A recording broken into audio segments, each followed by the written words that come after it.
જેમની જોડે મૂડી નથી, જેમની જોડે આર્થિક સંપત્તિ નથી, એ લોકો જો દેશના વિકાસની અંદર યોગદાન કરવા માંગતા હોય તેનો રસ્તો શું?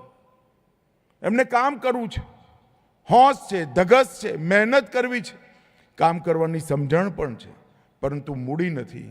તેવા અનેક નાના નાના મૂડીવાળા લોકોને ભેગા કરી એક મોટી મૂડી બનાવી એમને કામ કરવાનું પ્લેટફોર્મ આપવું, ન કેવલ સમૃદ્ધ કરવા, સન્માનની સાથે જીવે એવી વ્યવસ્થા કરવી, એનું નામ જ સહકાર છે.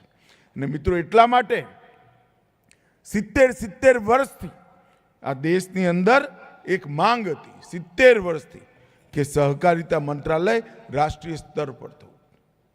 70 વર્ષ સુધી આ દેશની આવડી મોટી કોઓપરેટિવ મુવમેન્ટ, એ કોઓપરેટિવ મુવમેન્ટને એક પ્રકારથી એક જોઈન્ટ સેક્રેટરી એગ્રીકલ્ચર ડિપાર્ટમેન્ટમાં સંભાળતા હતા.